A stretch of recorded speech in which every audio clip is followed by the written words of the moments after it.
صدر مملکت آصف علی زرداری اور وزیر محمد شہباز شریف کا ضلع پشین میں فتنۃ الخوارج کے خلاف کامیاب کارروائی پر سیکیورٹی فورسز کو خراج تحسین۔ آصف علی زرداری نے کہا کہ بھارتی پراکسی فتنۃ الخوارج کے خلاف آپریشن دہشت گردی کے خلاف قومی عزم کی عکاسی ہے۔ دہشت گردی کے افریت کے مکمل خاتمے تک جنگ جاری رہے گی۔ شہباز شریف نے کہا کہ پوری قوم دہشت گردی کے خلاف اس جنگ میں پاکستان کی افواج کے ساتھ کھڑی ہے۔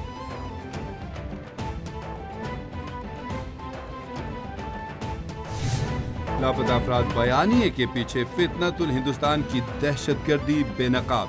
31 جنوری کو بلوچستان میں بزدلانہ حملوں میں لاپتہ افراد کی فہرست میں شامل سلیم بلوچ بھی ملوث تھا۔ فتنۃ الہندوستان کا سرغنہ سلیم بلوچ سیکیورٹی فورسز سے لڑتے ہوئے تربت میں ہلاک ہوا۔ فتنۃ الہندوستان را سے منسلک سوشل میڈیا اکاؤنٹ نے سلیم بلوچ کی ہلاکت کی تصدیق کی۔ مہرنگ لانگو سلیم بلوچ کو لاپتہ قرار دے کر پروپیگنڈا کرتی رہی۔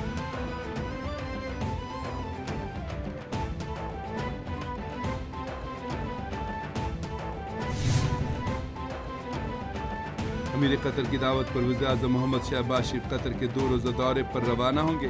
ترجمان دفتر خارجہ کے مطابق دوحہ میں وزیر اعظم اور امیر قطر کے درمیان 2 طرفہ ملاقات ہوگی۔ دونوں رہنماؤں کی ملاقات میں سیاسی، اقتصادی توانائی اور عوامی روابط پر بات چیت ہوگی۔ تجارت، سرمایہ کاری، توانائی، انفراسٹرکچر کی ترقی پر بات ہوگی۔ دونوں ممالک علاقائی اور بین الاقوامی فورمز پر اعتماد اور قریبی رابطے کے طویل عرصے سے شراکت دار ہیں۔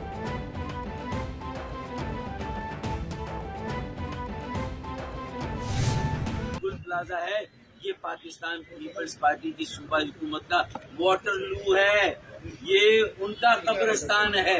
صرف خبروں میں وہ 100 سے زیادہ افراد، ابھی تو ان کی گنتی بھی اس کی تصدیق بھی نہیں کہ کل کتنے لوگ شہید ہوئے، کل کتنے لوگ لاپتہ ہیں۔ ایم کیو ایم بطور پارٹی فریق بن سکتی ہے، واضح طور پر تفاضلی، مگر ہمیں سنا نہیں گیا۔ فاروق ستار نے کہا کہ گل پلازا کے شہداء کو انصاف نہیں دیا گیا۔ آگ لگنے سے لے کر بجھانے میں تاخیر کیوں ہوئی؟ تعمیر کی بے ضابطگیاں ہیں۔ سانحہ گل پلازا سے متعلق بے پناہ شواہد موجود ہیں۔ ایس ایس بی افسران کے خلاف مقدمہ بھی بنا تھا۔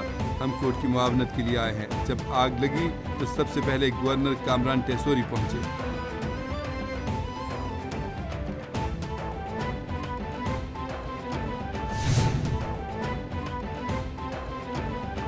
سانحہ گل پلازا کی تحقیقات کے لیے جوڈیشل کمیشن اجلاس۔ ایم کیو ایم کی فریق بننے کی استدعا کمیشن نے معذرت کر لی۔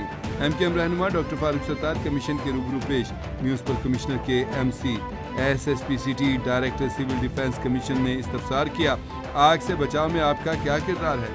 کیا تمام عمارتوں کی چیکنگ کی جاتی ہے؟ ڈائریکٹر سول ڈیفنس عبدالحمید نے جواب دیا کہ عمارتوں کی چیکنگ کرتے ہیں، ہر سال عمارت کی جانچ کرنا ہوتی ہے۔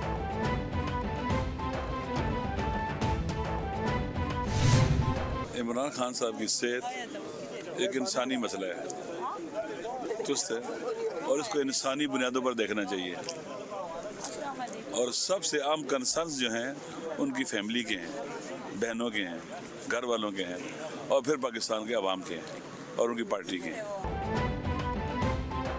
سپریم کورٹ کے باہر تحریک انصاف اور اتحادی اپوزیشن جماعتوں کے رہنماؤں کا احتجاج۔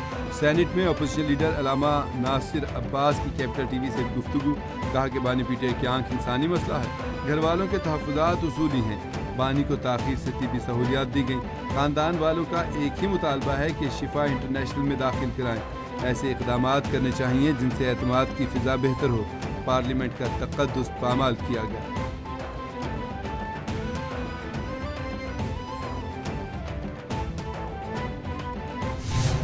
کہ جو 180 سیٹیں لیا ہوا ہے وہ جیل میں، اور جس نے 80 سیٹ لی ہے وہ وزیر اعظم، وہ مصنوعی اکثریت اور اس پہ پورا کا پورا قبضہ سندھ میں۔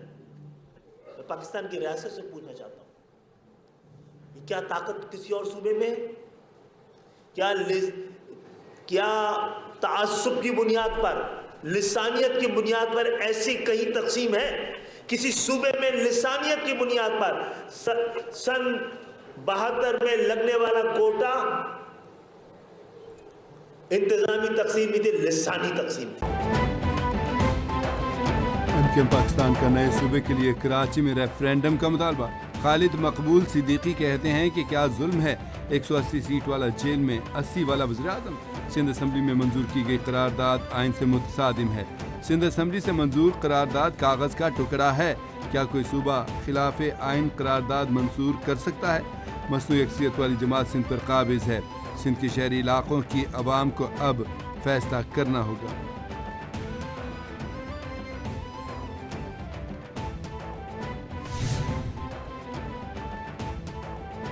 وزارت سندھ کی زیر صدارت کراچی کے ترقیاتی منصوبوں کا جائزہ اجلاس۔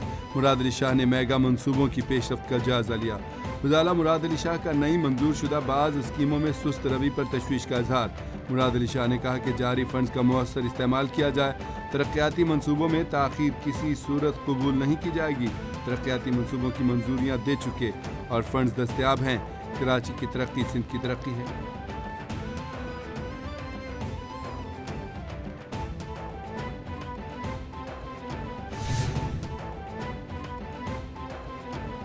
پنجاب میں پہلی مرتبہ مفت میت منتقلی سروس کا آغاز۔ مرحوم کے اہل خانہ 1122 پر کال یا اسپتال کاؤنٹر سے مفت وین سروس دے سکیں گے۔ وزارہ مریم نواز کی زیر صدارت اجلاس میں میت کو اسپتال سے گھر پہنچانے کے لیے ایمبولینس سروس شروع کرنے کی منظوری دی۔ ہر تحصیل میں اسپتال سے گھر میت لے جانے کے لیے ایک وین میسر ہوگی۔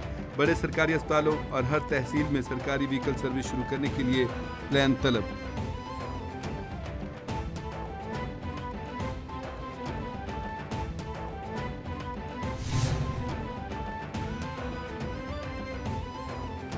ستائیسویں ترمیم سے سپریم کورٹ کے تشریح اور قانون سازی کے جائزے کا اختیار ختم ہو گیا۔ وفاقی آئینی عدالت کے جسٹس عامر فاروق نے آئینی عدالت کے اختیارات پر اہم فیصلہ تحریر کر دیا۔ فیصلے کے مطابق 27ویں ترمیم سے قبل قانون و آئین کی تشریح کا اختیار سپریم کورٹ کا تھا۔ نئی آئینی اسکیم کے تحت آئین و قانون کا تشریح کا آئینی عدالت کا اختیار ہے۔ آئینی عدالت قانون سازی کی آئینی حیثیت کا جائزہ لے سکتی ہے۔ آئین وفاقی آئینی عدالت کو تشریح کے کسی بھی مقدمے کا ریکارڈ منگوانے کا اختیار بھی دیتا ہے۔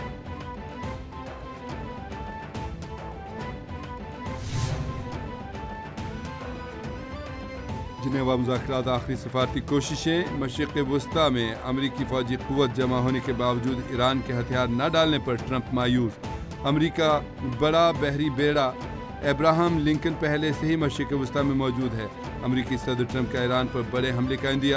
صدر ٹرمپ نے کہا کہ محدود کارروائی کا فائدہ نہ ہوا تو بڑا حملہ کریں گے۔ ایران کے خلاف ابتدائی کارروائی جلد متوقع ہے۔ ایران کو مجبور کرنے کے لیے محدود کارروائی کریں گے۔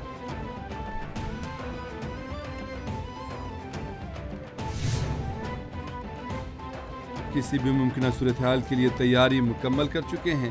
ایرانی صدر مسعود پزشکیان کا سوشل میڈیا پلیٹ فارم ایکس پر بیان میں کہنا ہے کہ امریکہ سے بات چیت کے حوصلہ افزا اشارے ملے ہیں۔ امریکی کارروائیوں پر کڑی نظر رکھے ہوئے ہیں۔ ایران خطے میں امن استحکام کے لیے پرعزم۔ حالیہ مذاکرات میں عملی تجاویز پر تبادلہ خیال کیا گیا۔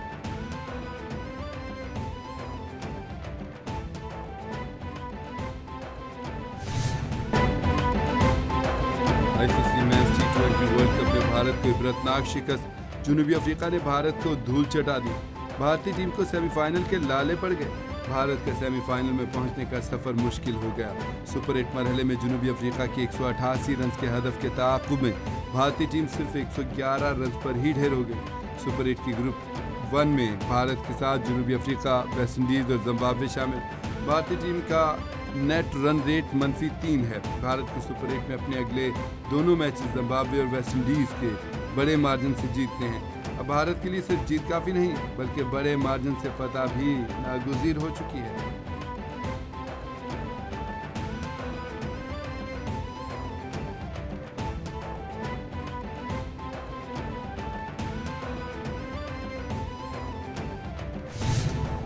عالمی تنہائی کا شکار بھارت، امریکی توجہ حاصل کرنے کے لیے پیداب۔ امریکی سفر کی حساس فوجی تنصیبات تک رسائی۔ مارکہ حق میں ذلت آمیز شکست نے بھارتی سفارتکاری کو زمیں بوس کر دیا۔ گودی میڈیا امریکی وفد کے دورے کو آپٹکس کے لیے استعمال کرنے میں مصروف۔ عالمی ماہرین نے کہا کہ گودی میڈیا نے امریکی سفیر کے دورے کو بڑھا چڑھا کر پیش کیا۔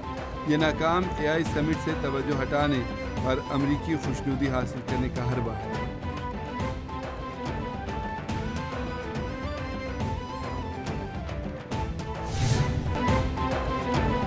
افغان طالبان رجیم کے سیکیورٹی داموں کا پردہ چاک، چینی سرمایہ کار اور مزدور شدت پسندوں کے نشانے پر۔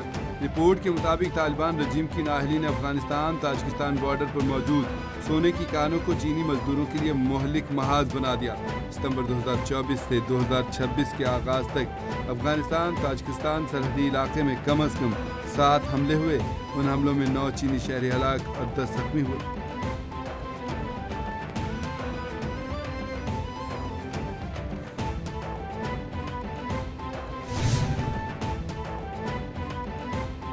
اور امریکہ کے مشرقی ساحل پر شدید برفانی طوفان، سینکڑوں پروازیں منسوخ، متعدد ریاستوں میں ایمرجنسی نافذ۔ New York, New Jersey, Delaware, Rhode Island, Connecticut اور میساچوسٹس میں ایمرجنسی نافذ۔ نیو یارک سٹی میں مخصوص اوقات میں غیر ضروری سفر پر پابندی لگا دی گئی۔ میئر زہران ممادی کا نیو یارک سٹی میں اسکول بند رکھنے کا حکم۔ نیو یارک سٹی میں 18 سے 24 انچ اور بعض علاقوں میں 28 انچ تک برف باری کا امکان ہے۔